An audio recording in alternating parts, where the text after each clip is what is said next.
There we I go. fucking like you so We're much. Oh rolling. my Like God. fucking go for it. What were we saying? Um, I forget. We were talking about rugby, powerlifting, all that stuff. Oh yeah, you started good in you started in college for powerlifting. Yes. Okay. Yes. Yeah. I started in college powerlifting. I had learned how to lift when I was playing on the guys' rugby team in high school. Learned to lift a little bit before that. So I was a soccer player, both of my wrists, and I couldn't run, so I just lifted legs every day. Anyway, Nice. on to college. I was gonna play on the rugby team, but then I ended up getting a concussion boxing that summer. It was like this really cool boxing smoker. We were fighting. Me and this other freshman were fighting in front of our whole school. It was awesome. It was awesome. I broke her nose, but she like gave me a concussion, and I love her so much to this day. Really skilled fighter, like insane. She was insane, very fast. I could get hit in the face a lot and not give a fuck. I'd be like, you hit me, and I'm just gonna hit you harder. At one point, I had no idea how to box. I just picked her up, threw her on the ground because I was like, I didn't know how to box. Apparently, that's illegal. But I was like tired of her hitting me. Yeah. And my defense was terrible. On to it. I didn't end up joining the rugby team there because I just didn't like the way their team was structured. But I started powerlifting. I think I benched like 150 pounds then, which was really pretty good for just starting out for a girl, just because I lifted a lot with the boys and they were always like, yeah, blah, blah, blah in high school. You know, like that's all we did on the weekends. We'd have like Friday night lifts, go at it for a few hours. Fuck yeah. Yeah, but my deadlift was terrible. My squat form was terrible. Trash. But I don't know. This one girl, her name is Skylar Brick, she went to Worlds like my sophomore year. And I was like, damn, like that's awesome. And to be honest, like I worked much harder than her because she took summers off. Nothing against her, but I love lifting. Like I love it so much. And I would do it for like 3 to 6 hours a day, every day, nonstop, summer, rain, shine, like whatever. It was always like, I have to get my lift in. My mom, it drove her crazy because when I would be home, I'd just be like a crazy person until I got my lift in. And so over time, she adapted and was like really good about it. But I was like, all right, like I want to be the best in America at this. I don't know if I'll be the best in the world because, you know, those Russians, Germans, they're built different. You know what I mean? But I was like, yeah, I'm trying to get after it. So yeah, by senior year, I was like pretty good. And then ended up winning nationals, like set an American bench record, sweet. And then I went to Tokyo for Japan for Worlds. So I accomplished all my goals, which I was so excited about because I was like, oh my God, I've been working. It's one thing to work at something for like a week or a month. I literally worked at that day in, day out for 4 years. Like didn't drink as much in college because I was like, yeah, dude, I'm training. I don't know. I structured my whole life around it. And I'm glad that it paid off because imagine if it didn't. Like, yeah, I didn't drink in college to be some half-ass lifter, just be trash. Well, just give up a lot of things to be garbage. Yeah, sorry guys, can't go out Friday. I got to get my lift in, then just not be good at it. well, I'm benching 30 kilos. Yeah, that'd be disappointing. So I'm glad it like paid off a little bit. Well, you must have known like there was something that like what did you say, 155, 150? Mm-hmm. That's what, like 70 kilos, just under maybe. 135 is like 63, I think, 61. It's like just under 70 kilos, we'll say. Like coming in. Is like 158. Okay. Yeah, so you're coming in and pushing pretty much a plate. Okay. Yeah, nothing. But I was also 130 pounds. Holy shit. So you're benching more than body weight? Yeah, I was like 133 pounds when I started powerlifting. And then by graduation, I was like 165 pounds because I ate. They actually nicknamed me Big K. And it was ironic my freshman year. Big K. I was 130 pounds, skinny, right? Skinny. But I would always eat. I would eat so much. And this big dude, the senior, his name is Big Ray, we called him. He was like, yeah, Big K over here eating. It was sarcastic. But then by senior year, like I was actually pretty fucking big. And so it was like really funny. I had a belt. It said Big K on the inside.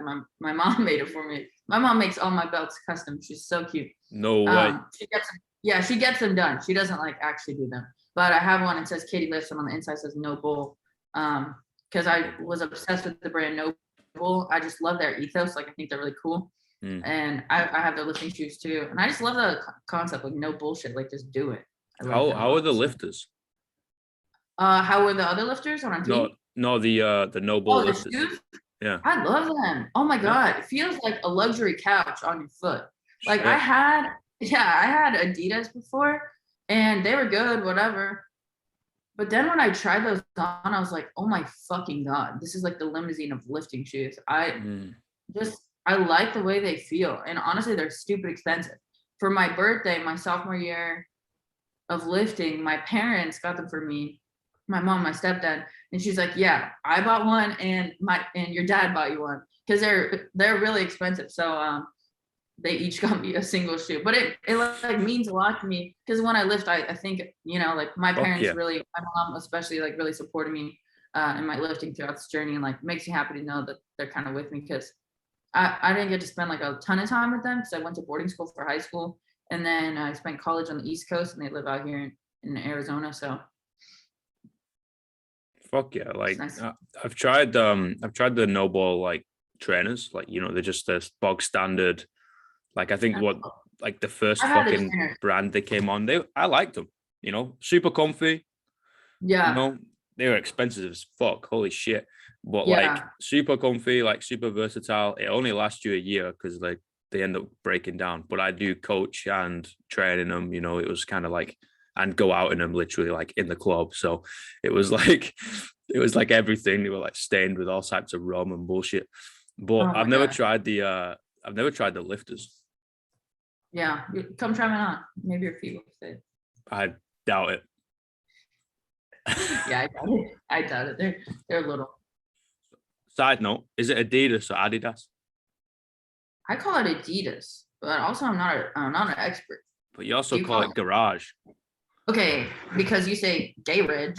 Garage. Garage. Garage. Garage.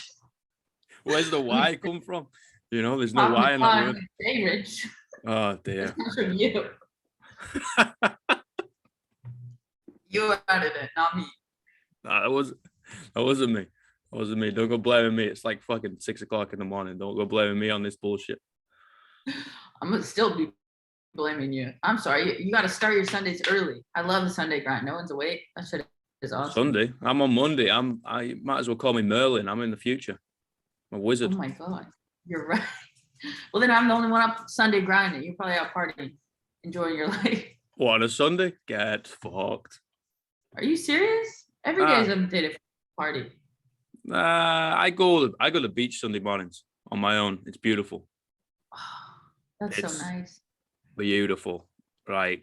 No, well, obviously other people are around. It's a fucking beach, and everyone's got the same idea. But like, I'm not Yeah. going any with anyone. I'm going to just like kind of zone out. I go and write whatever's going on in my head, whether it's a journal or I come out with a poem or some shit or some fucking philosophy or whatever you want I to think you call should it. do a poetry reading on this podcast. I've done a couple. I'd like to hear one. I give over. I'm not doing one You're now. asking me questions. You're asking me questions. I feel like I get a question. Mine's I want a poem. I'm the boss, and I say no. Okay, No. after. Okay, maybe, yeah, sure. Well, I mean that bridge is over. Like, I was thinking this, and I think I came onto your fucking art stuff before I came onto your lifting stuff, which is actually really fucking cool. And Thank you. like, if there's anyone that like kind of epitomizes the entire vision of this podcast, it's going to be you, right? Of like bridging the gap between mental and physical health. And then I was like, oh, okay, this is really cool, like expression and art, and it's something I don't really know about. And kind of had a little look through. I was like, oh, well, first of all, this is fucking cool ass shit. All right, so you can clearly like make some stuff. I have no idea how you do that because I can't draw stickmen nor grass. Yeah, Right? Well, my body. It's all over, really. well, yeah, I would think you make it with your hands. No, like I don't use brushes for the most part. Really?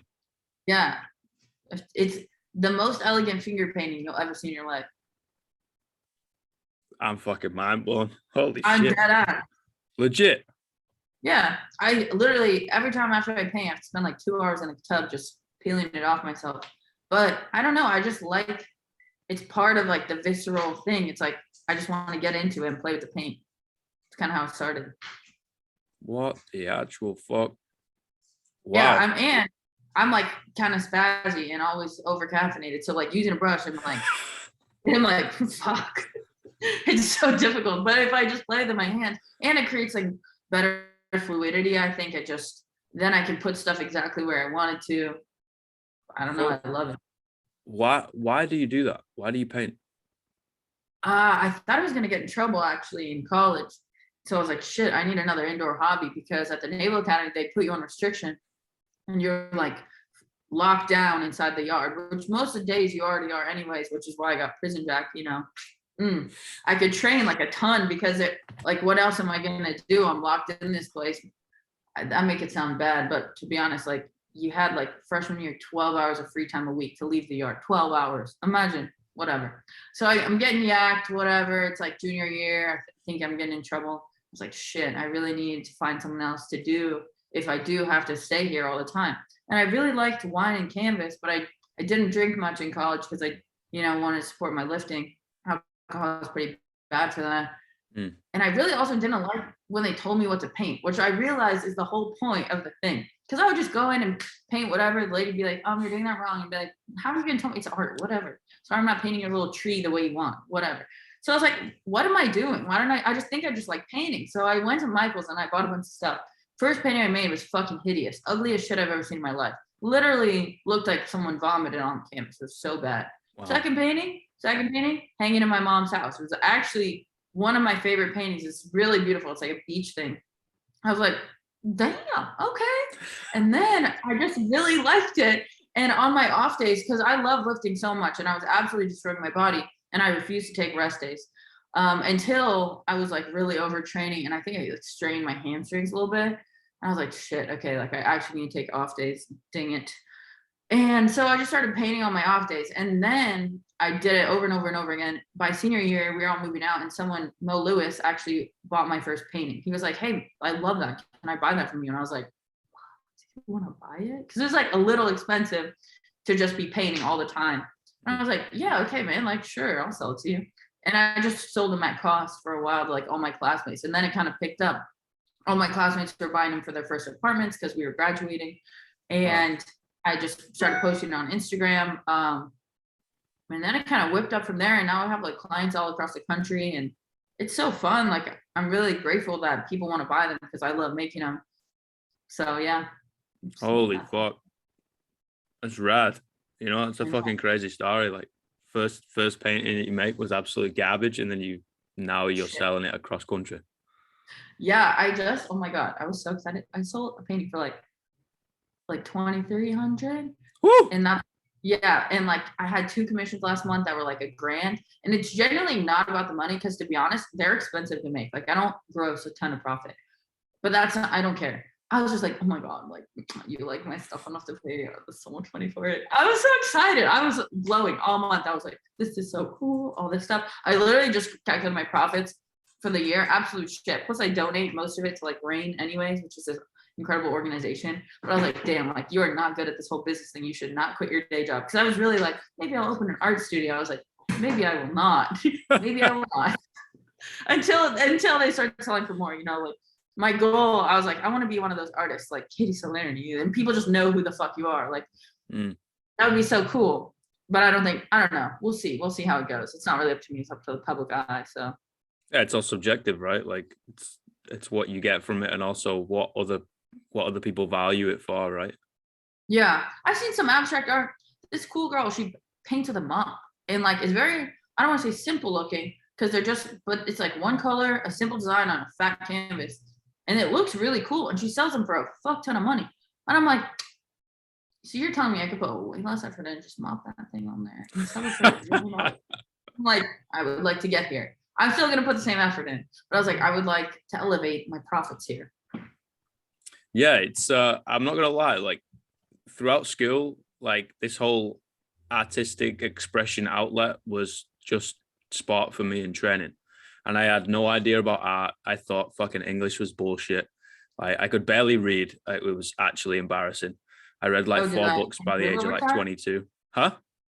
Did that improve over time? I mean, I don't know. No, it didn't. Like, my writing's not good. 22? Yeah, no. Did you not go to school? I did go to school, but I went to school in the north. You know, it's more of a kill or be killed. It's like Game of Thrones. We still chisel everything into stones rather than, you know, have pen and paper and computers. Like, it's that's all, what I imagine England to be like. So thank you for just confirming that. Yeah, we all live in castles. You know, we go to Alabasters and get our wands at 12 when we enter high school. Yeah, and it's more of a Muggle / wizardry. It was about lifestyle. age 13 that I did cry because I was like, fuck, I think I'm a muggle. I was like, J.K. Rowling. And I was a muggle. I was obsessed with Harry Potter. I read that series 7 times. My mom took them away from me. Fuck? I was obsessed. It was like the best books, and I read pretty quick. But it's like, I want to live in this world so badly, so badly. Yeah, she's like, you have to read 20 other books before I give these back to you. I was like, okay. 20? Holy shit. I still don't think I've read 20 books. Oh, I know. I love to read. I used to get in trouble because I would read under the covers like when I was a child. And every time I got grounded, my mom would just give me a book list. It was a thick book list, like 30 books. And there was a time period. So whatever finished later, then that's when I was ungrounded. And I was in trouble a lot because I got a mouth on me. And I'm very expressionate. Like my face just gives me away every time. Sassy. Oh, damn. No, I think that would be living hell for me. I'm a bit dyslexic, you see. 5 years to get ungrounded. Hey? Well, it would take you 25 years to get ungrounded. That's why. Instant karma. That's what that is. Yeah. Pretty immediate. Yeah. Instant karma. Nah, legit. Like I have to read like a line like 3 times sometimes. Like it's bad. I've noticed that if I write something down, so for example, I emceed like a virtual book launch recently, like last week, right? And most of it was off the cuff because I was like, okay, cool, I can chat some shit. I'll just kind of roll with this, we'll roll with the punches. We'll just throw some jokes out there, no problem. And I've already got the gist of it. I've like mentally rehearsed kind of what goes where and whatever. And I got a little bit of notes. But then there was this like one like PhD fucking doctorate dude who was high up in like San Fran University. I'm like, fuck, I've got like a whole thing I've got to read out for this. I was like, bear with me, guys. And I had to read from it. I'm like, yeah, I'm definitely like fucking dyslexic as shit because this has been flowing and now I've got to read my own handwriting. And I'm like, I'm like, fucking hell, dude. Like, just make this shit up. Stop reading. Yeah, audiobooks, man. Fuck it. You don't need. There's just so many ways to learn. You don't even need that. I'm sorry you to experience that. Oh, it is what it is. Like you just gotta like play to your strengths and kind of try and work on the weakness a little bit. I agree with that. I've got to read every morning. Oh, really? You make yourself read?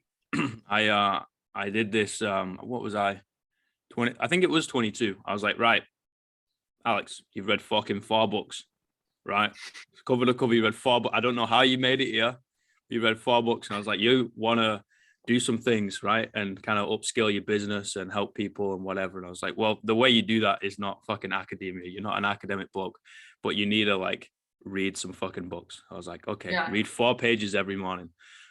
And like I've started making myself do it again. I fell off for about 3 weeks over like the holidays, and it was basically my nutrition evolved around vodka and rum and Atlan lager. But I mean, I'm here, So I'm like 4 pages every morning, cool, of whatever.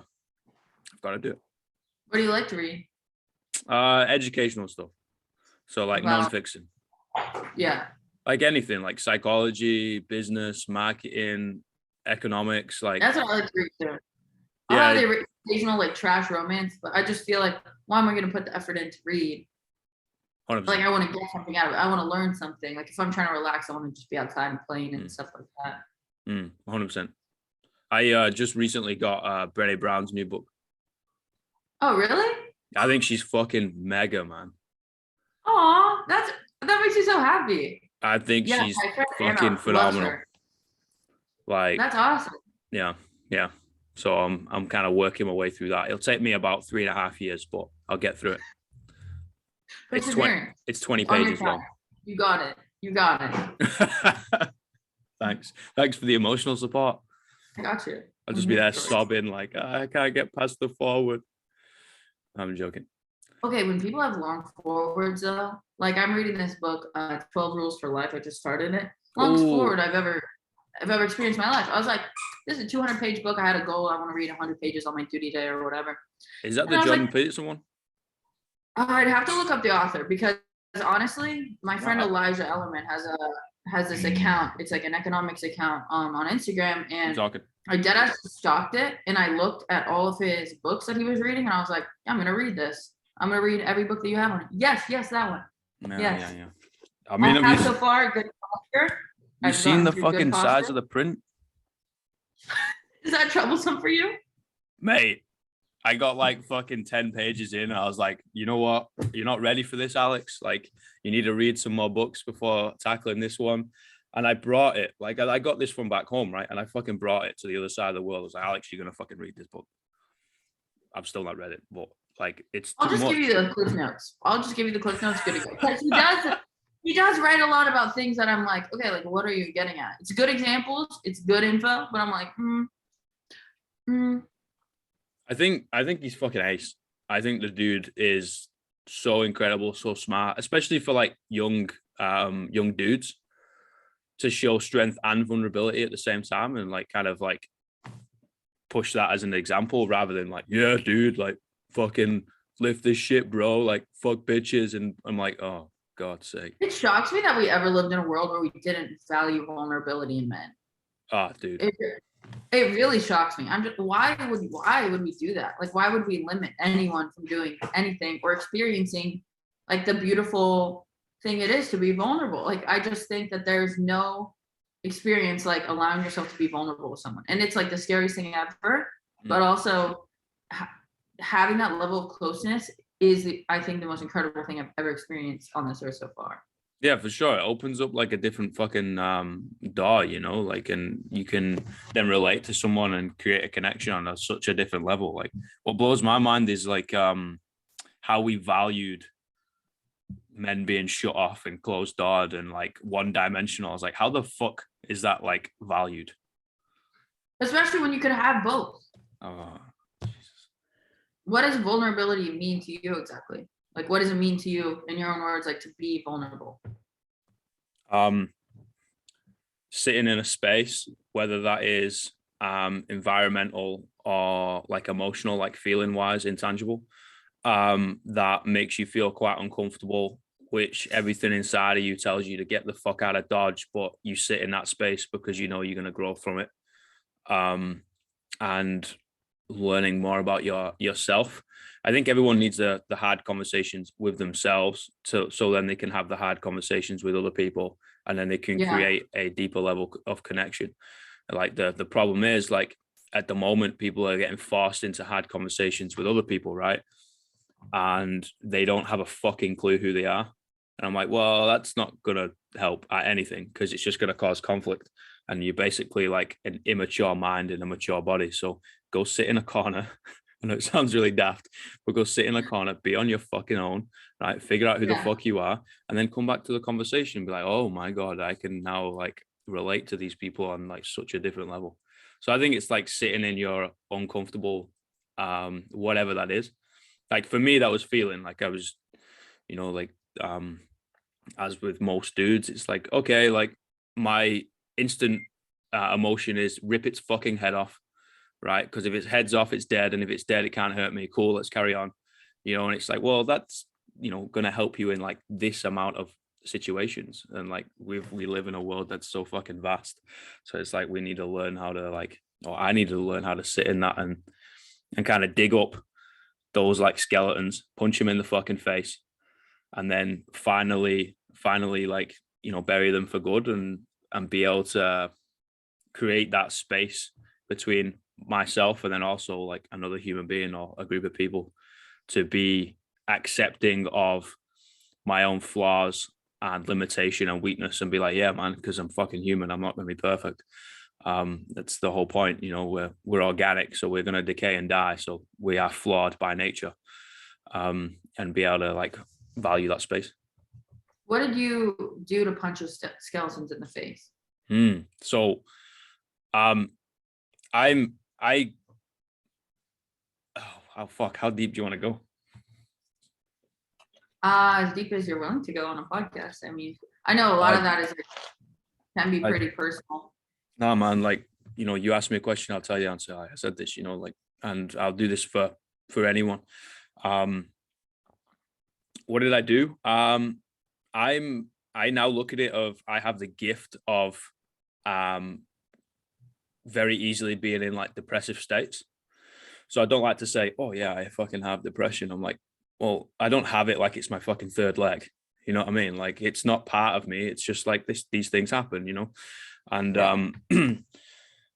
I think from speaking to a lot of people, I think a podcast is a type of therapy for me. Like the gym has always been a therapy for me, and all these types of things that I do for like a job now then end up giving back to me, right? And I'm quite introverted. I spend a lot of time on my own, and that's how I kind of recharge. So how did I like punch him in the face?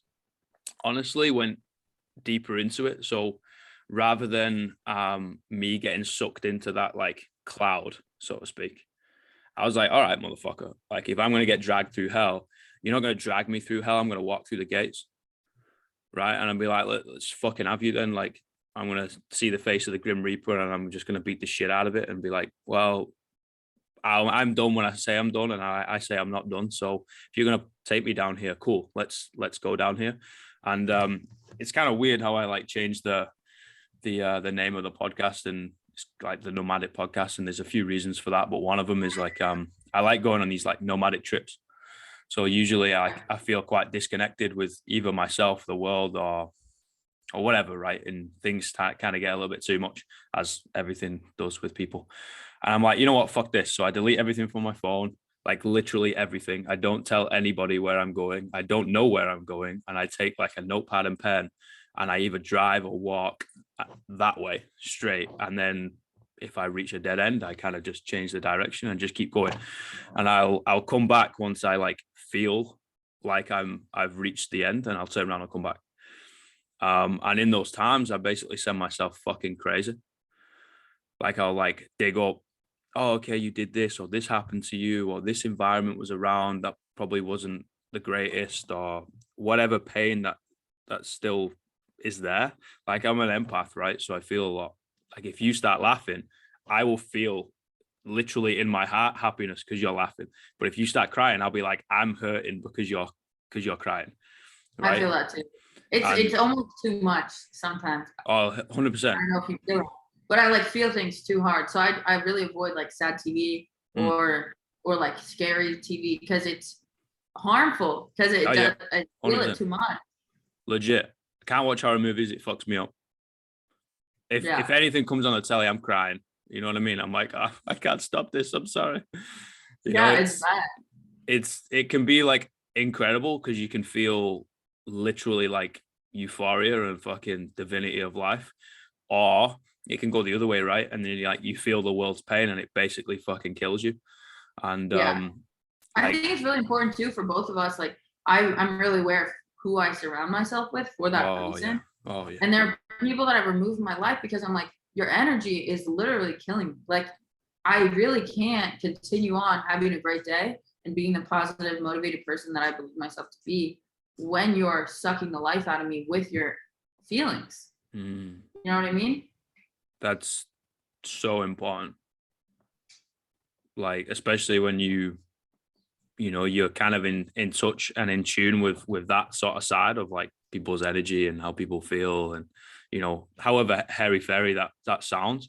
But if that's who you are as an individual, like you've got to be really careful where you put your energy and what energy you surround yourself with. 10 out of 10 agree. Yeah. I actually recently just cut my dad out of my life, my biological dad, because of like so much reflection, like you're talking about. You go to the beach or whatever. I was deployed for 11 months, and we didn't have port calls because of COVID. And just like 11 months of my own feelings, because you stand so much watch, and that's just time to yourself, kind of that you have to think. And I realized that for 24 years, I kind of avoided thinking about all these hard things that I had in my childhood because I would just work my ass off. And I don't know if I worked my ass off from a place of insecurity, or I do feel a lot of fulfillment, and like I want to maximize every day. Life is limited, and that's the beauty in it, but like I really do enjoy it. But I like avoided dealing with all this emotional pain that I had. And then having that time to reflect, and then coming back, I was just like so overwhelmed because I was like, oh my God, I've never thought about this before. I don't know how to deal with this. Like this was so much easier back in the box. And I got a bit depressed and like I poured myself into my work. I worked an insane amount and I was working myself to death to the point where like I didn't want to work out anymore. It was like hard to do basic everyday tasks. Like I just had really negative like thoughts, I guess, and just kind of contemplating like the futility of life. I don't really know like what life's purpose is, but I was constantly thinking about like, okay, what's life's purpose, all the stuff, just things, but not in a fun way, not in a, wow, I wonder, you know, it was like, okay, like, why are we here? What's the point? So I like started going to therapy. I did tell my chain of command at work, I was like, okay, I need to do a little bit less because I was fulfilling 3 billeted officer jobs and I didn't have a chief for some time. And we went through 2 inspection cycles. It was insane. It was insane. And I had done the second tour job as a favor to our command because they let our previous position holder go like 8 months early from the command. But it was just like, it was too much. So thankfully now, like I'm in so much of a better place. And when you say depressive episodes, I totally understand what you're saying. And I wouldn't take it back because I'm really grateful that I can experience how it feels to just be so exhausted and have nothing in you, like that it's legitimately hard to shower. And I've never experienced that before, but now that I have, I can empathize with people who are like, yeah, I'm depressed, or like, yeah, I just don't feel motivated. Because I think as a coach too, like I was always motivated my whole life, you know, like I was always like, let's get it, let's crush the day. I'm gonna do what's best for me, regardless of what it tastes like, what it feels like. I don't care if I'm in pain. I don't care if that broccoli tastes like shit. Like if that's good for me, I'm gonna eat it, you know, like I'm gonna do it. But having that understanding now of how it just feels so impossible. And it's really, I think, comes down to like the biochemistry of your brain and your hormones, because I was doing the same things that I had always been doing. I was going to work, I was going to work out, I was going to sleep, you know, like whatever, painting. It didn't feel the same. And I was like, this must be chemistry, because what else could it be? I don't know. Anyways, I did end up cutting my dad out, which has been like an interesting thing in itself, because just like feeling guilty and all this stuff. But he was pretty harmful to my mental health. And after me expressing these are the ways it hurt me, and his complete just lack of give a fuck, like he didn't even not even apologize. He was just like, you need to get your sister to talk to me, blah blah blah, because she blocked him when she turned 18, which I never understood, like how she could do that. But now that I have cut him out and I feel so much less anxiety like on that front, sad. I mean, it's still sad, but I'm like, okay, I kind of get why she did it and all that stuff. I don't know. That's just like, I was like, I have to protect my energy, I guess. And it has been helpful for the most part. Appreciate you sharing that. That's heavy, you know, that's rough, especially when it's a family member, like coming to that realization that a family member is kind of sucking the life out of you. Well, the worst part is like, you want to have a dad, like you want. Yeah, you do. I want it so bad. Like I want him to be the person that I want him to be. And granted, like he's a badass. Like he was a Navy SEAL, like very cool, taught me a lot of things. The other day I was picking up a giant canvas from Michael's and I like tied it to my roof and I did like a half hitch knot. And like part of my chores growing up was doing knots. I had to tie 7 different knots. Like, you know, like he really taught me like never quit. I never say I can't. That came from him. I worked my ass off. Like both my parents do that, but I learned a lot of good things from him.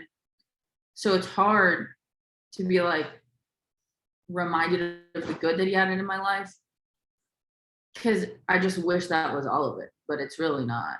It goes back to that thing that we were saying though, wasn't it? With like especially being a SEAL, like it's like no pain, no surrender, no fear. Like it's like, yes, like 99% of the time, 95% of the time, but there's gotta be an aspect in fucking civvy life, right, where you need to do that. And I think it's why I love the gym, right? And my entire like business model is like both physical and mental health. Like the entire thing is bridging the gap, right? I'm like, okay, cool. Right. When you're in the gym, I don't give a fuck, man. You're gonna need to work so fucking hard. I want you to feel like you're going to die, and I want you to keep going. Right? Yeah, okay. There's aspects to that which isn't true of like, oh, if you're actually hurt, obviously don't push through it. And okay, yeah, fine. But people need to fucking learn work ethic and like, all right, Like, this is gonna fucking hurt, and you're gonna have to suffer. And Just I hope lean you in, suffer. like But lean just into the pain. lean into it. Don't be a fucking bitch, right? We got a saying back home of no one likes a bitch, Yeah, right? that's fine. But at the same time, like when you leave the gym, okay, cool. That's where like the real work starts, because everyone can turn it up. Everyone can flick the light switch on and go fucking hard, right? Everyone loves like meet day or max out day because all you got to do is caffeinate yourself, put a load of Haribos in the system and go fucking hard, right? Everyone loves it, right? Everyone Yeah, loves maxing out, but no one likes doing the fucking bitch ass work that gets you there, right? I hate maxing out. I don't like doing meets, and I Really? hate maxing out because number one, you got to taper for a meet. Hate that. Yeah. Lifting less, not about it.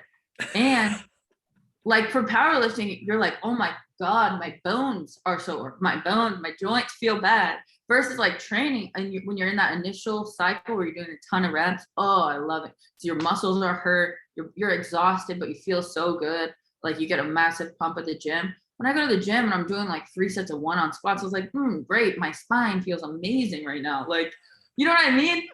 And I don't know, like doing meet days last so long. To maintain that level of intensity all day is like exhausting, I guess. I've managed it over time, so you figure out kind of like when to take pre-workout, because I think the adrenaline like before squats is just insane. Like I remember I was like so hyped, I thought I was gonna throw up. I actually had to take multiple laps around the building before I just did the SE Fit Expo.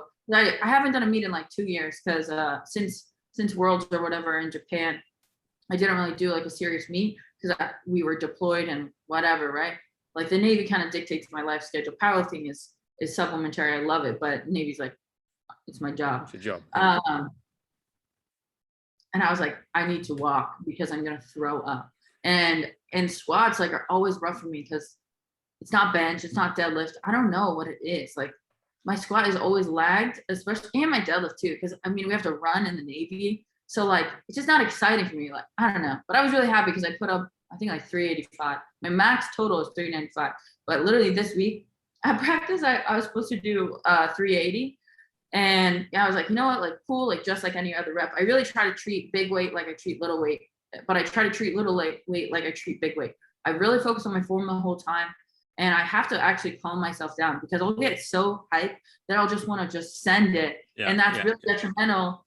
Yeah, when you're trying to maintain like good form. So I really just slow it down, focus on form, listen to classical music. It's ridiculous. That's but my coach like got in front to like film me, and I was like, I racked it. I was like, please, like, I just can't because you're making this seem like a big deal to me, and I need to pretend like this is not a big weight. But I literally shed a tear. I was like so stressed out. I was like, I just need to squat this thing.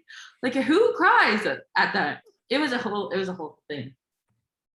It's called over arousal in the fucking like fitness or like sport kind of sector. If you want to go through the academia, it's called over arousal. Like athletes can get like fucking too hyped up. And either get in their head or they rush something, or because they're so fucking hyped, they do something that they've never even like practiced. I used to do it all the time in the pool. I used to swim as like a great young kid. I used to get so fucking hyped that I would like not breathe in breaststroke. I'm like, dude, you take your head out the water like every fucking stroke. And I would there just like keep it down. They're like, what are you doing? I was like, I don't know. Like I just kind of like going, man. I was going. It still didn't help. I wasn't fucking quick. But I was more like a whale, you know. I jump in, the water jumps out. I dove into the water, and I don't know if it's my weird ass head shape or what. My goggles like came off. It was like choking the shit out of me. And I was like trying to swim up for air. I thought I was at the top. I like inhaled so much water. Oh my God, it scared the shit out of me. And as someone who like grew up in California, like, you know, raised around the water, I was like, what is this shit? I have a thing about indoor pools now. I really don't fuck with indoor pools because it reminds me of swim practice, which genuinely, compared to crew practice, which I rode in high school, I was like, this is the worst thing in the entire world. I've never felt like my body's on fire so much and still not felt good about the workout. Like when I'm done with the lift, I can see tangible progress every week, right? And maybe I just didn't swim long enough. Also, I'm shit at swimming. I'm like 5'4", thick, dense, right? I'm like sitting at the bottom of the pool, whatever. But I just never felt like good. I'm like, yeah, that was like a good swim. Like I did a good job today. I was like, oh my God, like I'm You literally always dying. feel shit. Like, oh, like shit, absolute shit. What One thing always, I will say, go ahead. no, I was just gonna say what always makes me laugh is like, oh, don't worry about it. You know, you float, just lie back. I was like, dude, I just sink. I do not float. I I've don't know done who said that. fucking like 13 years of lifting, man. Like my bones must be Yeah. like rocks. I'm hitting the bottom of the pool and drowning my ass. You know what I mean? Like, Yeah, I stopped floating after like the age of 10, I think. No, it wasn't happening. I went surfing last weekend and I was getting beat up by the waves, right? Oh my God. Like beat up. It was so cool though. We saw Steel like swim right in front of us. But I was like swimming. And I was like, God damn, like I really need to add some more cardio into my routine because there were some times I was like just on the board, like, oh my fucking God. And I had SBD later that day too. I was like, oh, I fuck have that. never. But it was so fun. I don't know. Surfing is like a swimming that I like. I think outdoor swimming, like for fun, love it. Love it so much. Competitive swimming, y'all are crazy. I'm incredible athletes, but It's staring at a black line for like 40 hours a week. You know what I mean? It's like, nah, man, I can't do it anymore. Like I used. look at these little paddlers. It's helpful for bench. Very cool. Like the whole thing could fit in the screen right now. I actually was leaning back, but I didn't even have to. This whole thing, like, I'm like doggy paddling like a chihuahua out here trying to get anywhere. It's very ineffective. My hands kind of small too. Not good. Wow. I mean, yeah, I mean, they're all fucking freaks. I'm 5'10" on a good day, you know what I mean? Like if I don't squat that morning, 6 foot on Tinder. hey? 6 foot on Tinder though, right? Yeah, if I wear my fucking lifters, maybe. Oh, true. Just wear them on a date. Yeah. What are you doing? Oh, it's just my stilettos. Don't worry about it. You know, You're wearing heels. I'm wearing heels. it's Don't worry about it. unisex. Don't judge me. It's 2022. Oh, Holy finally. shit, it's 2022. Out of my eye. What, the sun? Yeah. Oh, it's fine. You can move it around. Yeah, like fucking, the swimmers are fucking like 6'8", 6'6", 6'4". I'm like, dude, like, come on, man. Like, that's not happening. Professional athletes, I'm like so jealous. The other day I was so upset because I was like, I could never be in the NFL. And I've been watching football a lot lately with my boyfriend. He's a big Ravens fan. And we went to a Ravens game. I was like, this is the coolest fucking thing. That's Baltimore, right? Yeah. Huh. I was like, this is so sick. And I love team sports. I love a team sport. Like that's why I love rugby so much. And I'm sad that I don't get to play in a team sport right now at a competitive level because I don't want to do things casually. You know, like I could join a league out here, but the fuck has time for that? Lifting 3 hours a day, painting, have their Navy job, coaching, whatever. But I'm like, if this was my job, are you fucking serious? Incredible. And the NFL, I just watched the Madden documentary too. And it just touched my heart. I was like, this is so emotional. And this is a game that gets the entirety of America involved, like to feel connected with one another. You know what I mean? Like from across the country, you know, team supporting teams, even if you're competing against another team, like the passion that the fans have for these games, like it's the I passion, love that. man. Yeah, It's the and passion, to be man. a part of that, I was like, how incredible. And I was like, you're like a fucking short ass little girl. Like you could never, even if you were good at football, which I'm not, like it's not like I ever played. I was like, I just want to be a part of that. That's sick. You would be the football that they throw around. I know.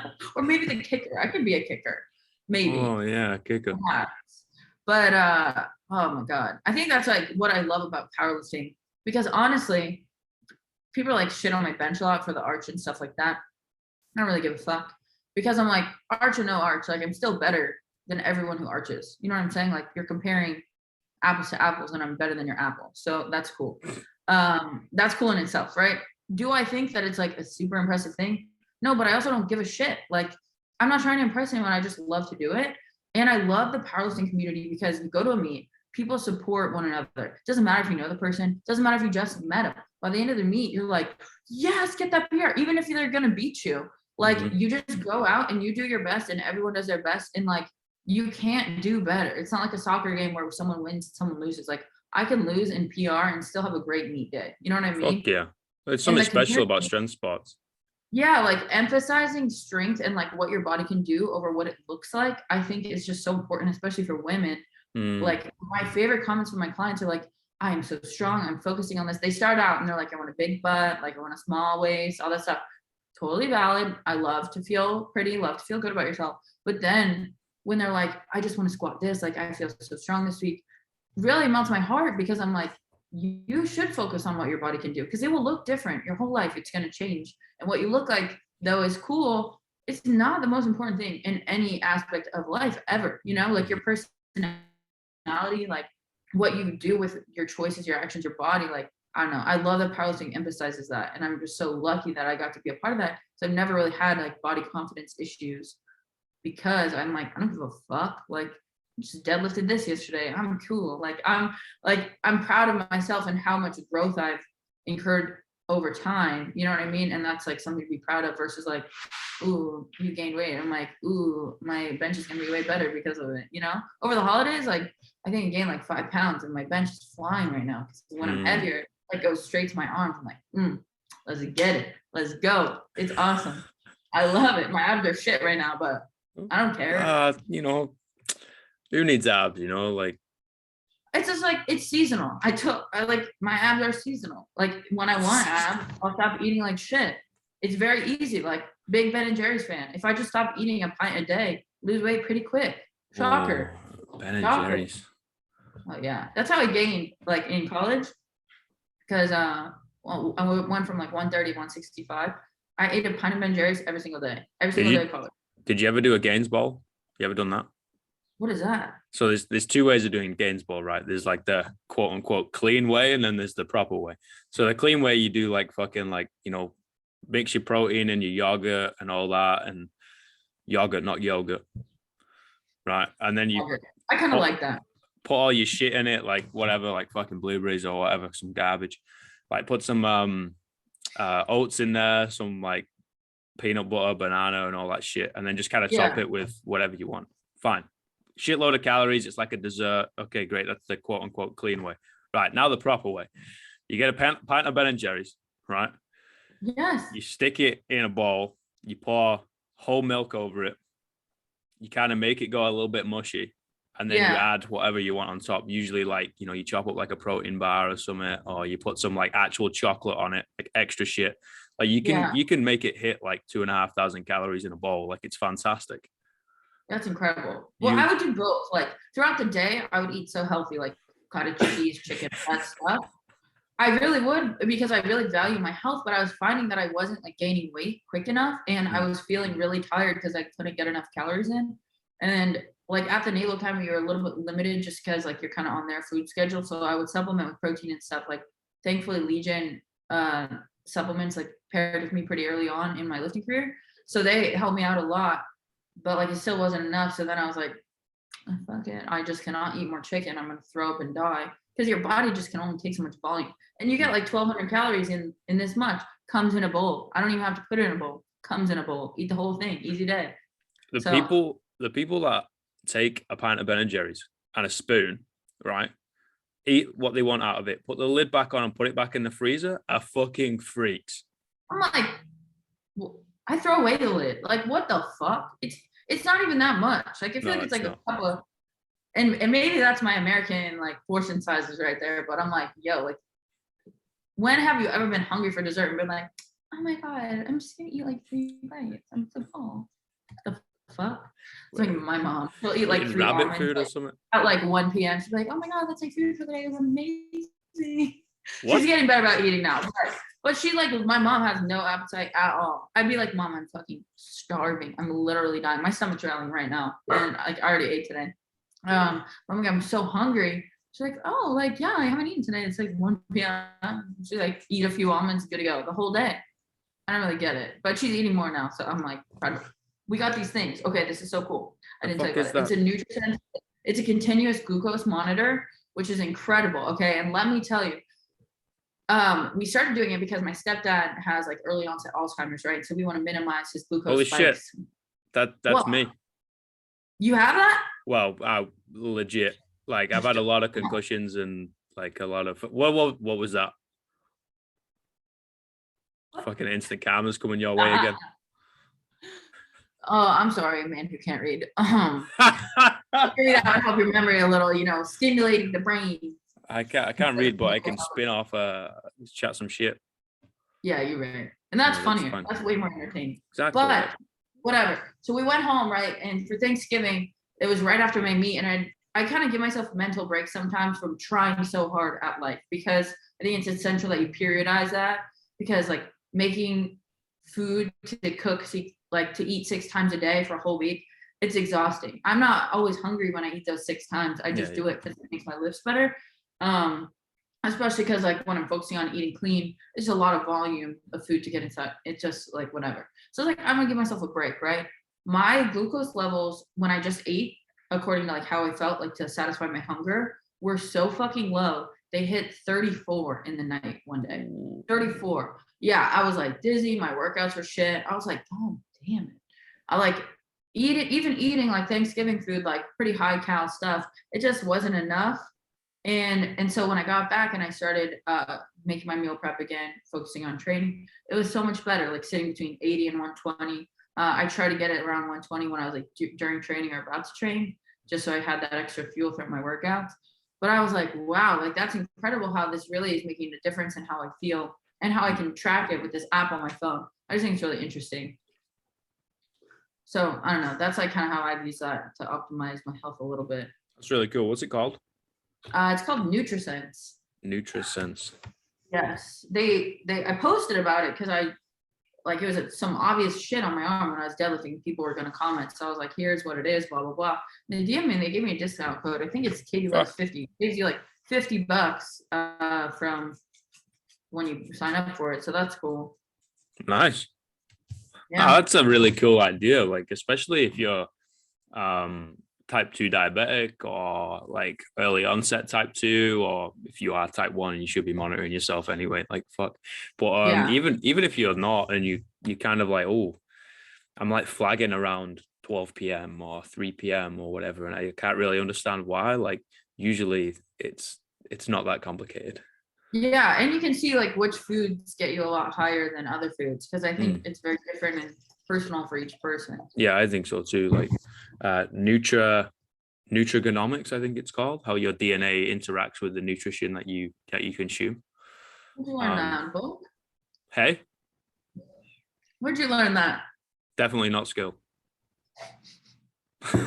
Definitely not skill. Incredible, because my major was like operations research, which is math and analytics and like data and using computers and all that stuff. Nothing to do with powerlifting and all that. But I chose that because I was like, I will never learn this on my own. But all this lifting stuff, like I will happily read about that, podcast about it. Oh my God, it's incredible. And I feel like the science changes so often that whatever you would have learned in school anyways, like it's kind of outdated by the time you learn enough to apply it. Yeah, and like you never learn the whole picture, and you never, because the whole picture is fucking massive, and you can't learn it in 3 or 4 years, right? And it's usually like, oh, we're gonna test your retention. I was like, dude, I can't remember my fucking age, never mind anything else. Like, come on, like I barely remember my fucking name most days. Like, what's your name? I was like, people call me coach a lot. Like, can you just put that down? I was like, no, we need a whole name. I'm like, I don't know. So like, it doesn't, I don't know. It was never for me. I don't have the best of memories, so it's kind of like I can't remember what to put down. If you want me to say what you want to hear, then don't fucking ask me. Like, just talk to yourself. That's the way I kind of like look at it. School's not for everybody. Yeah, I just don't want to go back to school. Like, I really enjoyed being in school because I love learning, but I have realized that there are a lot cheaper ways to learn just as much, especially if you're passionate about it. You just kind of want to learn everything about it, in like books, YouTube, like podcasts. You can learn so much. I'm really on podcasts lately, like Tim Ferriss, Dave Asprey, Rhonda Patrick, All Hail. I love female doctors. Like I'm just like, and then Andrew Huberman, I think, or something.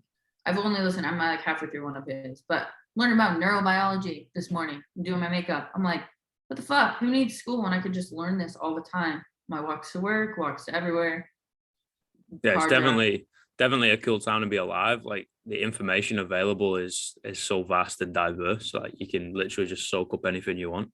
I think that's if you don't like reading, like, okay, well, you could watch a movie about it, or like listen to something about it.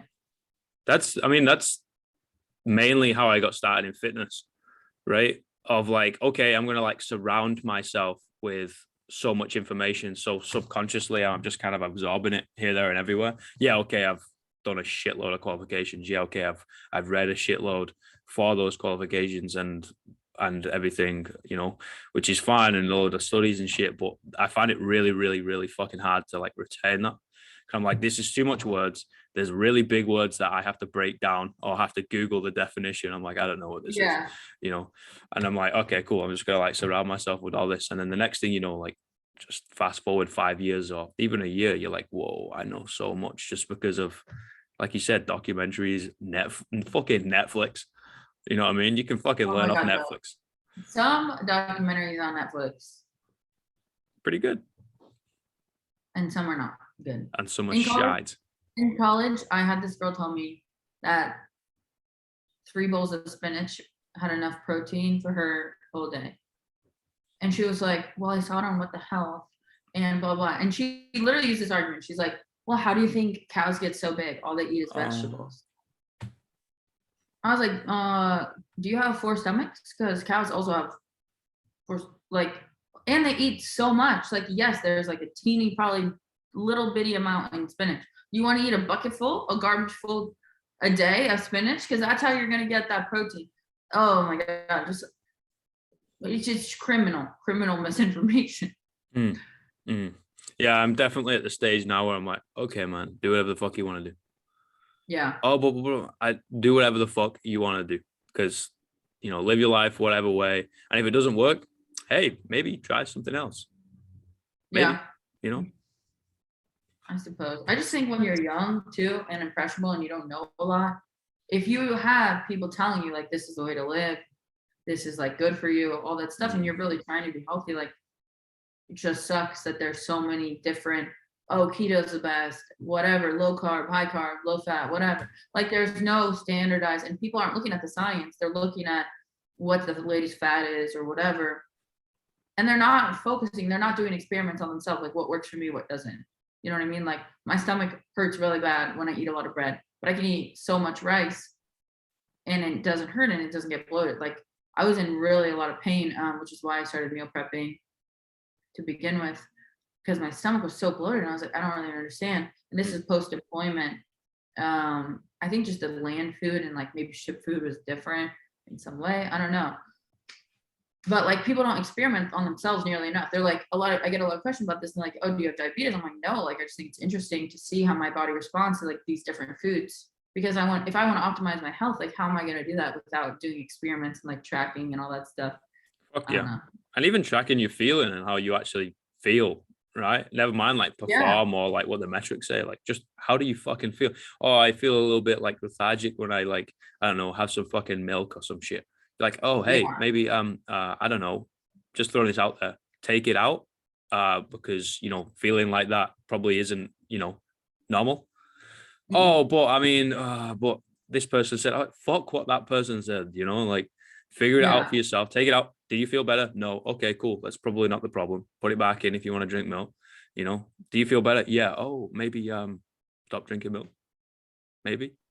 It seems simple, but it really shocks me, and I'm curious to know when people are sick or if they don't feel well and they don't do anything about it. Like I really don't understand that. I'm like, you didn't try anything to fix this. You're just living in pain. It's like pretty frustrating because I can't empathize with that feeling. I really can't. And the only reason I could maybe potentially explain it is like they are in so much pain that they are overwhelmed and like feel lost, I guess, as to like where to go from here. But Sorry, go on. No, it's just if something hurts in my body, I'm not just gonna be like, oh, I'm just gonna live like this. Like I'm like, okay, what's the source of this? Like, what are things I can do? Or they go down straight the medication route. You know what I mean? Oh, I'm gonna go to the GP, the doctors, and they're gonna give me this pill, right? And then I'm gonna take this pill, and everything's gonna be fine. I'm like, like we didn't fucking stay alive all this time just because there was pills out in the bloody wilderness. Like, fix this shit. You know what I mean? Like. Yeah. Preventative medicine over reactive medicine. Like I've got two things I do. Well, 3. I try and sleep more. Like everyone should, you know, try and sleep more. But I make a tea, right? Green tea, fresh ginger, honey, and lemon. They've got to be fresh ginger and fresh lemon. right? Couple of them, 2 will do, you know. And then before you go to bed, you do something called a hot toddy. You heard of a hot toddy? I've heard of that. You I go think warm my brandy. mom, my mom used to have them like when she'd have really bad cramps. Yeah. It's Alcoholic, fantastic. yeah. Oh, yeah, of course it's alcohol. I'm fucking northern. Like everything's alcoholic, you know. Like you go warm brandy, you go again honey, and you go you can do it with orange, but that's a fucking like hipster indie way of doing it. And you put more lemon in it. Have one of those bad boys, make it a little bit strong, you know, get a slight buzz on, go to sleep, get like 9 to 10 hours. You'll wake up feeling like a fresh man or woman. Well, I'll Guaranteed. keep that in mind next time.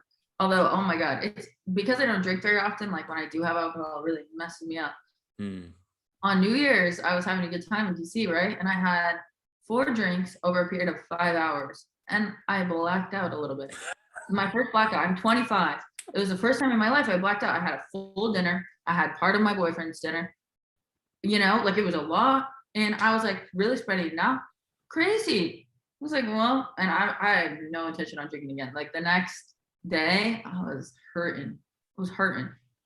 I was like, I don't know how people do this all the time. I want to die. I looked like Bellatrix Lestrange the next day because my hair is naturally curly. Blow dried it today, but I was like, oh my God, I just cannot. I was in the bathtub. I don't remember getting out of the bathtub.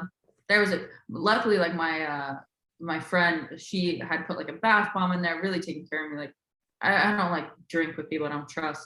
Why would you in that vulnerable position without? And I was like, why am I bleeding? Like the water was pink. I remember saying that, and then I remember anything after. I was like, oh God, it's not great, not great. But oh shit.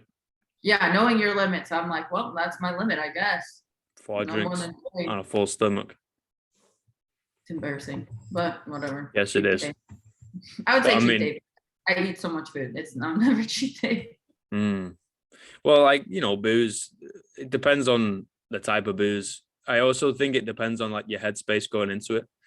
You know, like if you're in a great space, like you can have a great time, but if you're in like a bit of a weird space, it can absolutely nail you. And like, you know, it was a good time. It was a really fun. So thankfully I don't have anything that I regret. But that's positive. Yeah. No, I wish I could say I made it to 25 and only blacked out once. But again, I'm northern.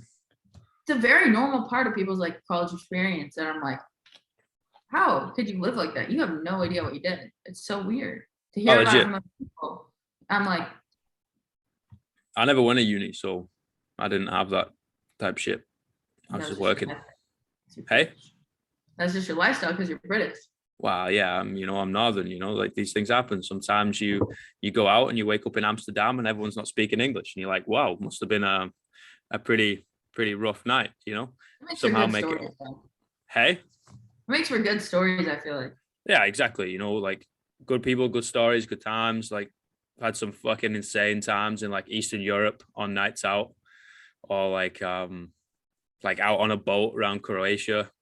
Like I dated a lady for a while who was pretty fucking loaded, and her family had basically a yacht. And I'm from like the fucking most working class family, grew up with a single mom, like a shithole of an area, like west side of Manchester, right? All I do is work with my hands and I'll figure it out. And, you know, we'll kind of, like we said, I'd shoot a bit too straight and swear way too much. And next thing you know, I'm fucking in the middle of the Mediterranean on a yacht with these like pretty rich people. And I'm like, the fuck is going on, you know? But, you know, I've had some fucking good times, but they make good stories, but it's like few and far between. I couldn't do this every weekend bullshit.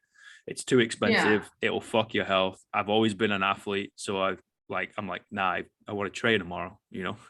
I need to get like 9 hours sleep because, you know, if I can get like 6.5, it's like, Really?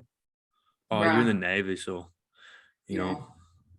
No, I told my boss, because we were on deployment, right? And you have like 9 hours in between watches. It's really 8 because you have to do walkthroughs before your watch.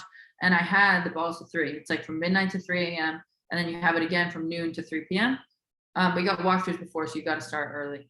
Anyways, I was like, yeah, like I work better at night. So like I'm going to work from probably 3 in the afternoon until midnight. And so if you need me, like that's when I'll be available. And he laughed in my face. And I didn't realize until it was like the end of deployment that like you just have meetings and all this stuff. Like you don't sleep. You do not sleep at all. Even as an officer, and I would say like our life is just our quality of life is a little bit better, which is shitty because like I just don't think it should be different for people who work for the same mission and just have different jobs. But whatever. Like sleeping for 8 hours, impossible, literally impossible. Sleeping for 6 was like luxurious. End of deployment, I slept for 4 hours every single day for like a month and a half. No lie, I was tweaking. I was tweaking by the end. And I think it definitely contributed to like my poor mental state post deployment because I was just like so under rested and so used to it too. Like to sleep for 4 hours, I was like, oh, like whatever, like that's just the daily grind. And I remember thinking, I was like, how am I working 20 hours a day and like all of this is not done? Like I really don't understand. And I told our captain, I was like, the Navy is undermanned. It's undermanned. And he's like, no, like we have everyone we're supposed to on our ship. And I was like, yeah, I know, but like the quantity of work assigned to each person is so much that like it's overwhelming and impossible. And you're literally, and I'm in the SWO Navy, so it's maybe a little bit different. You're like grinding people into the dust. And it's crazy. And like our work tempo is crazy. But this is a disclaimer, I'm not talking shit about the Navy. Like I love the Navy, I love the mission, and I like will always support serving others, which is why I joined. But I was just shocked. Like that was shocking. And to work for 11 months straight too, that was like, I hope I never have to do that again because that was rough. Especially no powerlifting. We didn't have a barbell on the ship at all. I literally had to make do because they closed our gym. I was like deadlifting with jugs of AFFF, like doing just random exercises with shit that I could. I did a lot of pull-ups, but my legs definitely got smaller in deployment. Tragic. No. I know. That's the thing, right? I think there's a lot of benefit in doing shit like that, but I think there's a lot of, you've got to be really, really careful and do it like once or maybe like very, very few times of knowing you can go that far. You know what I mean? Of like, wow, I'm a bad motherfucker, but doing it all the time, like you will kill yourself. Yeah, it will. But like, I do burn yourself out. knowing I could do that. I'm like, I have a good work capacity. Yeah, I got a strong. I'm like, you got it. You're good. Yeah, that's where my opinion is a bit controversial because I think it's really beneficial to go that far. I think it really is, like very few times. Yes, I agree. I don't do it all the time. No, I used to do like fucking like 18-hour days and sleep like 3 to 4 hours. Yeah. But at the same time, I can't do that anymore, right? That'll fuck me. But it was situational, you know. I had to like support someone else at the time. Like I was in like a place that was fucking, bills were coming out my fucking asshole. Like, and then I had to like, you know, try and fucking support myself and help others and do all that shit, right? And you're like, well, like, oh, you shouldn't do that, blah, blah, blah. I was like, yeah, okay, I shouldn't do that. But also I took myself from being fucking homeless to moving on to the other side of the world, you know? And I'm like, that happened because I did that. So like, yeah, maybe I think there are times to prioritize like your mental health, and there are times to prioritize your career. Times to prioritize like, what do I have to do what I want to do? Because I was telling my mom this, and I was like, yeah, like most of the time I really focus and I put emphasis on sleeping enough, eating well, doing all that stuff. And for that reason, I do limit like going out, kind of getting drunk, or like going out and eating like shit. But like that is really fun for me to go out with my friends and like have a good time. And if you're just living your life optimally healthy, but you don't have those wonderful experiences where you do something different or like get to experience that, it's like, it's very, I think, a balance.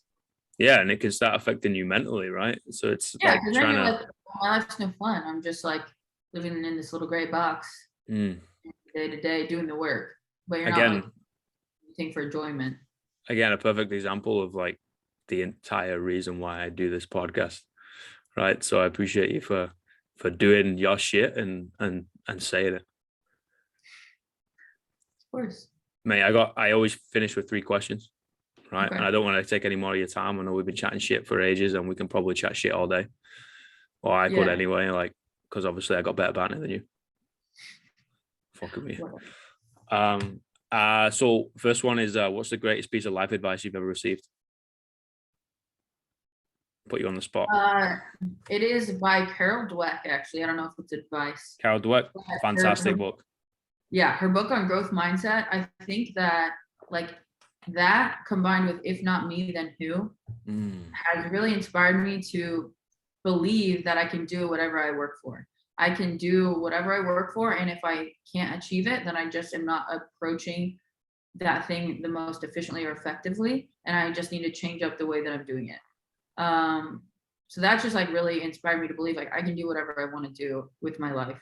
And if you aren't doing it yet, then you're just not done yet, and you just got to approach things differently and figure something else out. Because I think a lot of people are like, the harder I work, the better it will be. But I don't think that that's the case. I think you need to apply work appropriately and in different and creative ways in order to achieve what you want. Because like running harder into that brick wall by like building a fucking ladder, one is going to get you there a lot faster and a lot less painfully.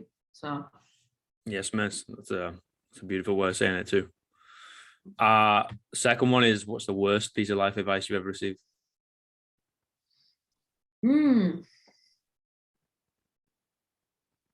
Worst piece of life advice?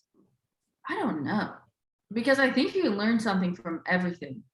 Even if it's shit life advice, you're like, well, that's shitty, and you take that and you put it into your pocket and you're like, I'm not going to do that.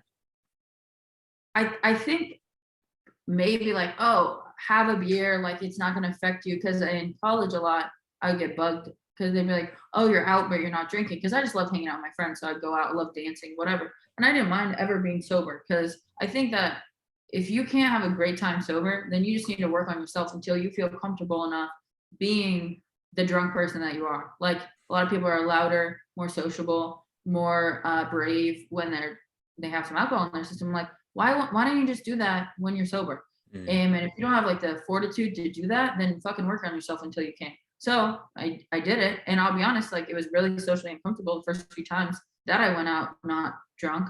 But I was like, am I gonna drink right now just so I feel more comfortable? Like, fuck no, I'm gonna just work on myself and figure it out. Anyways, being out and not drinking, I got a lot of, oh, just have one beer, blah, blah. I'm like, hey man, like I'm training, like I want to be the best in America at what I do. And they're like, well, one's not gonna affect you, all this stuff. And I just think like peer pressure in general that just detract you from your goals or whatever, like fuck that. That is poor life advice. Don't let other people's priorities become your priorities, and don't surround yourself with people who don't support what you do in your priorities. Fuck yeah, like it's all about that inner circle, right? Show me the 5 closest people around you, I'll show you your future. Exactly. Like absolutely, like could not agree more with that. And if you like, if you want to go out and get pissed, go out and get pissed. If you don't want to fucking drink, don't fucking drink. Like, yeah, but have it be your decision, and don't like just do it because someone made you feel like you had to. That's so dumb. Exactly. Friends, acquaintances, teachers, family, fuck them. Like, if you don't want to do it, don't do it. I say this a lot just because people are like, oh my God, you get so much hate on Instagram, all this stuff. Do you? I don't feel like I do. I get a lot of really nice comments, but I post a lot of the really annoying or like funny or weird ones. I made a book for my coffee table, which I will be putting out here shortly. I'll sell it for whoever wants to buy it, right? It's a pretty dope book. And it's just the weirdest comments I've ever gotten on Instagram compiled into this beautiful picture book that I like put with like pictures, some like exclusive photos like I haven't posted or whatever, and just like stories about my life. And I'm just like, listen, there's like so many people on this earth, like 8 billion, whatever. Why would I ever spend my life trying to please each one of those? That's going to give you just, you're never going to please anyone, and you're never going to find the circle of friends who appreciate you for exactly what you are, which do exist, because just look at the probability of that.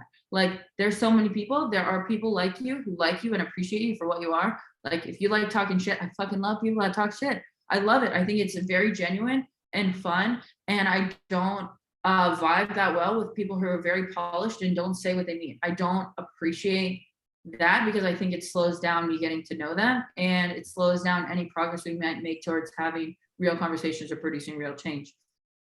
But like, I don't know, why would you ever fucking tailor yourself to someone else? Like let other people tailor themselves to you, because fuck that. I don't know what to say. That's fucking beautiful. That's exactly right and exactly what I think. And you've just kind of encapsulated everything so well. And if anyone can take anything, it's gonna be that one. Be yourself. Be yourself. But Yeah. really. Fuck everybody else. I mean, A wise man once said, "Fuck this shit," and did it anyway. I love it. I don't know who said that, but It was maybe me. just because I haven't read as much as you. Oh. I'll never drop it. That's fucking funny. $4 by 20. I just can't. 22. 22. Oh, my bad. Yeah. Come on. There's an extra 2 years of me like How old struggling. are you now? 25. All right. Well, 3 years. I feel like you made a lot of progress. That's very inspiring. Fuck yeah. I've got like a little bookshelf next to me. I've filled one of the shelves. I'm like, I've read all those motherfucking books. Like, come on, lad, Do you keep your books after you read them? Of course, because it's like I've never fucking read them, Like I was never a reader. In my future home, I imagine like a really big like an entire library. Like a series of unfortunate events library. That's what I want so bad. With a ladder that slides. I fucking want a library like that. So you can have like a secret passageway. So you like turn like a knob. Yes. That opens the door. You're like feeling like fucking James Bond or some shit. When people build their houses from scratch and do not include secret passageways, I'm like, why not? Why wouldn't you? That seems so fun. So fun. It would probably just be like, I don't know, a sofa and like a cat room or some shit. But anything. But make a fucking fun ass house. Like little passageways, whatever. I don't know why you wouldn't. If you're gonna build your house, do it right. Exactly. DBAP.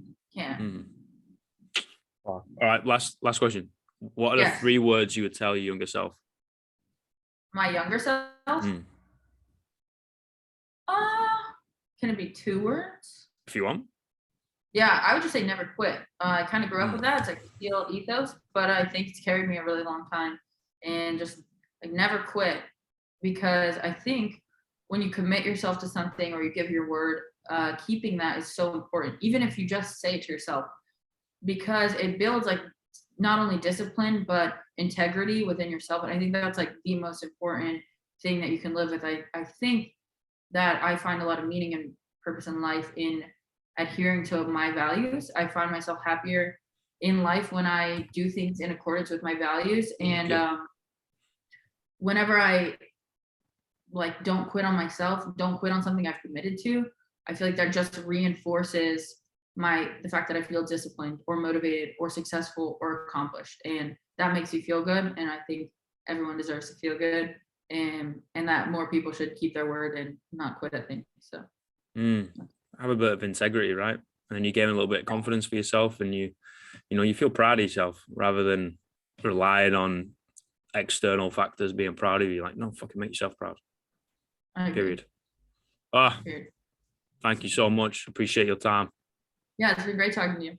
What are you gonna do for your Sunday? I gotta go lift, meal prep. I'm packing up my house. Gonna package up some art. I gotta mail it. These are like new pieces that I've used little crystals for and resin, so that's cool. These are like baby pieces, little samples that I did for the commissions that I have to ship out. So it's gonna be a busy day. It's like a task day, but I love task day Sundays. You get shit done. Yeah, Saturdays are my chill day, and I had a wonderful Saturday. So I'll tell you what, like, I mean, I'm gonna be moving fucking apartments soon, and I don't know where I'm gonna go. I might end up in a fucking van, and if I do, like, I'm not gonna have no space. But I can't wait to see you in your van though. You better fucking post about that, because that'll be entertaining. I love those things. I'll just be like driving around. Like I'll have like my little desk. Listen, this is how I'm gonna do it. This is how I want to do it anyway. Okay, this is how I'm gonna do it. It's like I'd have a bed, but it's gonna be a sofa bed, so then you can flip it up, right? And then you just pull down a table, and I can have my office and my bed in the same space. Windows everywhere, so you can save on electricity, and obviously you don't want to sit in a fucking dark ass room. Like, fuck that shit. And I'm literally gonna live at the fucking beach. I know what beach, because I've got a little bit of Wi-Fi. Well, could be every beach. Could be every beach, yeah. That you want, because you just drive and pick a new one every day. Wake up in the morning, go for a little dip. Like. Is the water cold over there? Well, not for me. Like. Oh, it's so tough. Yeah, you're right. My bad. Get fucked. I'm just from like a fucking northern place, you know, like it gets fucking freezing. Like you don't go in the sea around the UK. Even the Yeah, south, it's fucking cold. Plus, it's polluted as shit. It's like black. But anyway, that's a different story. Yeah, we have a place called Blackpool, which is quite close to me, like maybe 45 to an hour away, like west. yeah, And it's named very appropriately because the sea is black. send Yeah. pics. Send pics. That's a long commute to send a pic. Okay, next time you go, if you go. Going back to Blackpool, oh fuck, it's gonna be a long Maybe time. I'll just Google it. What am I saying? You just Google it. We have the internet these days. Let's No, go. what I was saying is if I fucking settle down in a place again, settle down. Like I'm a bit of a nomad. I kind of doss around everywhere. I'll buy one of your artwork. How about that? Oh yeah, I would love to Not, make one. not the 2,300 one though. You can get fucked. Yeah, I haven't shipped internationally. That's just gonna cost you. I'm trying to ship this one just to Arizona, like one state over. You see that hanging out? Fuck, that's cool as shit. Yeah, I gave it to my aunt for Christmas, but it's like $2K just to ship it. And I'm like, yeah, you might want to come pick it up or something because It's fucking cheaper on flights. Mm. Fine, I'll come pick it up. You can't fly it, like not really. I mean, you could if you had a littler one, but like that's not gonna fit in a fucking carry-on. You gotta like, put it in a truck or something. Yeah, like a container. They freight it. That's like why it's so expensive. They ship it in metal and woven. I don't know. Or whatever. Logistics. I don't know. I don't understand that shit. I just lift. I don't even put things back down. I just pick them up. Yeah, just hold them forever. Well, I mean, I drop them. Holding it forever is too much. It's too much cardio. You know, that's why I like weightlifting because we have 6 lifts instead of 9. You know, 9 is too much. It's a lot. It feels very long. It's too much. But ollie lifting, I have a healthy respect for my shoulders. I don't even know if I could. I took an ollie lifting class at school and I was fucking PVC piping that bitch. Like yeah. Nice. In the bar, I was like, my shoulders. I eventually got there, but it took effort, took time. Yeah, you pick a barbell up, and obviously, if you're a bit strong in like an SBD, you're like, I'm a bit of a weapon, you know, I'll be able to do this. And you throw it above your head, you're like, you get sat down. Next thing you know, you're like fucking in a ball, like in the fetal position, crying yourself to sleep. Yeah, it's fucking rough, man. Anyway, I'm hungry. I gotta go. All right, peace. I'm sorry. No, I appreciate it. I'll see you, dude. If you ever fucking need a holiday, jump down in Middle Earth. Okay, I will. I'll hit you. All right, peace. Have a good day. Okay, you too.